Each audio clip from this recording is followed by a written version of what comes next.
আসসালামু আলাইকুম। আজ 12 জানুয়ারি 2026 খ্রিস্টাব্দ, 28 পৌষ 1432 বঙ্গাব্দ, 22 রজব 1447 হিজরি, সোমবার। সংবাদ পাঠ করছি মনির হোসেন কামাল। প্রথমেই শুনবেন সংবাদ শিরোনাম। এসএসসি এপ্রিল এবং এইচএসসি জুনে। স্কুল ছাত্রী হত্যায় হোটেল কর্মচারী আটক। কলাপাড়ায় মাটি চাপা লাশ উদ্ধার। পটুয়াখালীতে ব্রিজ থেকে লাফিয়ে কলেজ ছাত্রীর আত্মহত্যার চেষ্টা। ভোলায় যুবককে পিটিয়ে হত্যা। মাইকিংয়ে রেকর্ড করা হয় লোকবেতারে। শুনলেন সংবাদ শিরোনাম, এবার বিস্তারিত। এসএসসি ও সমমানের পরীক্ষা আগামী এপ্রিল মাসের শেষ সপ্তাহে শুরু হতে যাচ্ছে, আর এইচএসসি ও সমমানের পরীক্ষা অনুষ্ঠিত হবে জুনের শেষ সপ্তাহে। এইচএসসি পরীক্ষার ফরম পূরণ শুরু হবে আগামী 1 মার্চ থেকে। পরীক্ষা সুষ্ঠু ও শান্তিপূর্ণভাবে সম্পন্ন করতে সব ধরনের প্রস্তুতি নেওয়া হচ্ছে বলে জানিয়েছে শিক্ষা বোর্ড। স্বাভাবিক শিক্ষাসূচি অনুযায়ী প্রতিবছর ফেব্রুয়ারিতে এসএসসি এবং এপ্রিলে এইচএসসি পরীক্ষা অনুষ্ঠিত হলেও করোনা মহামারীর প্রভাব ও পরবর্তী বিভিন্ন পরিস্থিতির কারণে গত কয়েক মাস ধরে এ সূচি বজায় রাখা সম্ভব হয়নি।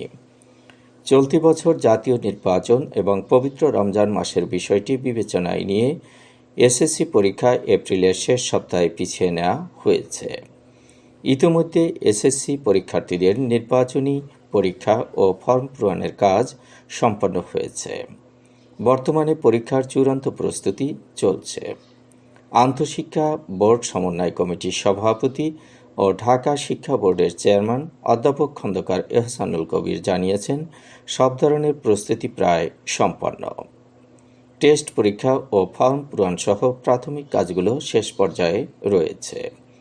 তবে মাঠ পর্যায় থেকে বিশেষ কোনো অনুরোধ এলে ফর্ম পূরণের সময় 2-1 দিন বাড়ানো হতে পারে। এইচএসসি পরীক্ষার বিষয়ে তিনি আরও বলেন, আগামী 1 মার্চ থেকে এইচএসসি পরীক্ষার্থীদের ফর্ম পূরণ করা হবে। রাজধানীর দক্ষিণ বনশ্রীর একটি বাসা থেকে ফাতেমা আক্তার নামে এক স্কুল ছাত্রীর গলাকাটা মরদেহ উদ্ধারের ঘটনায় একজনকে গ্রেপ্তার করেছে র্যাব। গ্রেপ্তার ব্যক্তির নাম মিলন, তিনি হোটেল কর্মী। এ হত্যাকাণ্ডের ঘটনায় অজ্ঞাত পরিচয় ব্যক্তিদের আসামি করে গত শনিবার রাতে একটি মামলা হয়েছে। গত শনিবার বিকেলে দক্ষিণ বনশ্রীর এল ব্লকের প্রীতম ভিলা নামের একটি বাসা থেকে ফাতেমার মরদেহ উদ্ধার করা হয়। ফাতেমা আক্তার বনশ্রীর রেডিয়েন্ট স্কুল অ্যান্ড কলেজের 10ম শ্রেণীর শিক্ষার্থী। মা, বাবা, ভাই ও বোনের সঙ্গে ওই বাসায় থাকত সে। তাদের গ্রামের বাড়ি হবিগঞ্জের লাখাইয়ে। তার বাবা সজীব মিয়া বনশ্রীতে একটি রেস্তোরাঁ চালান। 2 দিন আগে ফাতেমার মা, বাবা ও ভাই হবিগঞ্জে গ্রামের বাড়িতে যান। ঢাকায় ফাতেমা ও তার বোন ছিলেন। ঘটনার দিন বিকেলে ফাতেমার বোন জিমে যান। ফিরে এসে বাসায় ফাতেমার গলাকাটা মরদেহ দেখতে পান। তখন বাসায় আর কেউ ছিল না। মিলন জানিয়েছে, সে ফাতেমাকে বিয়ের প্রস্তাব দিয়েছিল। তার প্রস্তাবে রাজি না হয় তাকে সে হত্যা করেছে। কলাপাড়ার মিঠাগঞ্জ ইউনিয়নের পশ্চিম মধুখালী গ্রামে নিখোঁজের 3 দিন পর ফেরদৌস মুন্সি নামে এক যুবকের মাটি চাপা লাশ উদ্ধার করেছে পুলিশ। রবিবার বেলা 11টার দিকে গ্রামের মধুখালী লেকের পাড়ে কাদার নিচ থেকে লাশটি উদ্ধার করা হয়। বৃহস্পতিবার থেকে ফেরদৌস মুন্সি নিখোঁজ ছিলেন। গতকাল বাড়ির পাশের লেক পাড়ে নতুন মাটির স্তূপ দেখতে পান স্থানীয়রা। পরে মাটি খুঁড়ে চাপা দেওয়া অবস্থায় একটি মৃতদেহ দেখতে পেয়ে পুলিশে খবর দেওয়া হয়। নিহত ফেরদৌস মুন্সি ওই গ্রামের রহমান মুন্সির ছেলে। তিনি বিবাহিত ছিলেন, তবে দাম্পত্য জীবন টেকেনি এবং তিনি নিঃসন্তান ছিলেন। পটুয়াখালীতে প্রেমিকের সঙ্গে অভিমান করে লেবুখালী ব্রিজ থেকে নদীতে ঝাঁপ দিয়ে আত্মহত্যার চেষ্টা করেছে এক কলেজ ছাত্রী। রোববার সন্ধ্যায় দুমকি উপজেলার লেবুখালী এলাকায় এ ঘটনাটি ঘটে। উদ্ধার হওয়া শিক্ষার্থীর নাম তানজিলা। তিনি বরিশাল সরকারি ব্রজমোহন বিএম কলেজের 2024-25 শিক্ষাবর্ষের বিবিএ অনার্স দ্বিতীয় বর্ষের শিক্ষার্থী। তার বাড়ি পটুয়াখালীর গলাচিপা উপজেলার পানপট্টি এলাকায়। একই এলাকার বাসিন্দা সজীবের সঙ্গে তানজিলার দীর্ঘদিনের প্রেমের সম্পর্ক ছিল। ঘটনার দিন বিকেলে মোবাইল ফোনে কথা বলার সময় দুজনের মধ্যে তীব্র বাগবিতণ্ডা ও মতবিরোধ হয়। এর জের ধরে ক্ষোভ ও অভিমানে তিনি সেতু থেকে নদীতে ঝাঁপ দেন। তানজিলাকে নদীতে ঝাঁপ দিতে দেখে স্থানীয়রা চিৎকার শুরু করে। বিষয়টি নজরে আসতেই লেবুখালীর সেনানিবাসের সেনা সদস্যরা দ্রুত জেলেদের নৌকার সহায়তায় তাকে জীবিত উদ্ধার করে। পাওনা টাকার জন্য ভোলায় এক যুবককে পিটিয়ে হত্যা করা হয়েছে। তজুমুদ্দিন উপজেলার চাঁদপুর ইউনিয়নের কেরানি দোকান এলাকার ইউনুসের ছেলে শাকিল পেশায় কাঠমিস্ত্রি।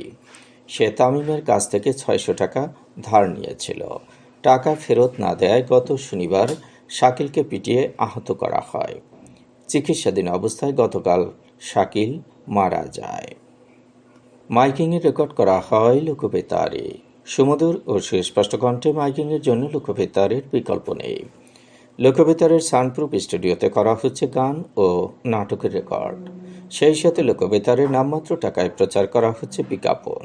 15 সেকেন্ডের বিজ্ঞাপন প্রচারিত হচ্ছে মাত্র 500 টাকায়।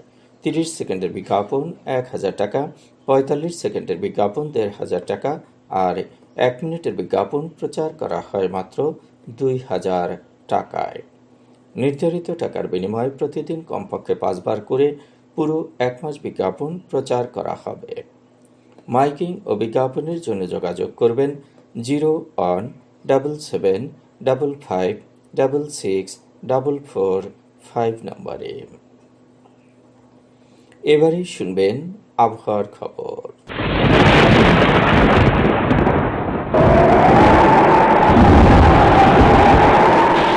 উপমহাদেশীয় উচ্চচাপ বলয়ের বর্ধিত অংশ পশ্চিমবঙ্গ এবং তৎসংলগ্ন এলাকায় অবস্থান করছে।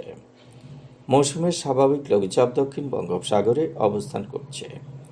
এর একটি বর্ধিত অংশ উত্তর পূর্ব বঙ্গোপসাগর পর্যন্ত বিস্তৃত।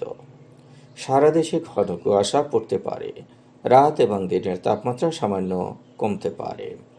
আজ দেশের সর্বোচ্চ তাপমাত্রা ছিল সিলেটে 28.3 ডিগ্রি সেলসিয়াস এবং সর্বনিম্ন তাপমাত্রা ছিল তেঁতুলিয়ায় 8.4 ডিগ্রি সেলসিয়াস। বরগুনার সর্বোচ্চ তাপমাত্রা 25.8 ডিগ্রি সেলসিয়াস, সর্বনিম্ন 13.5 ডিগ্রি সেলসিয়াস। আগামীকাল সূর্যোদয় হবে ভোর 6:44। সংবাদ শেষ করার আগে শিরোনামগুলো আবার পড়ছি। এসএসসি এপ্রিল এবং এইচএসসি জুনে। স্কুল ছাত্রী হত্যায় হোটেল কর্মচারী আটক। কলাপাড়ায় মাটি চাপা লাশ উদ্ধার। পটুয়াখালীতে ব্রিজ থেকে লাফিয়ে কলেজ ছাত্রীর আত্মহত্যার চেষ্টা। ভোলায় যুবককে পিটিয়ে হত্যা। মাইকিংয়ে রেকর্ড করা হয় লোকবেতারে। সংবাদ শেষ করার আগে জানিয়ে দিচ্ছি লোকবেতারে সংবাদ জানানোর মোবাইল নম্বর। আপনার এলাকার গুরুত্বপূর্ণ সংবাদ জানাতে ফোন করুন 0-17755664445 নম্বরে। আর লোকবেতারের সাথে যুক্ত হয়ে গান শুনতে চাইলে SMS করুন 01782973478 নম্বরে। মোবাইল করবেন 01959438545 নম্বরে। বিশ্বের সব জায়গা থেকে শুনতে পারবেন লোকবেতার। লোকবেতার fm.org ওয়েবসাইটের মাধ্যমে শুনুন সরাসরি অনুষ্ঠান। সংবাদ পাঠ এখানেই শেষ করছি।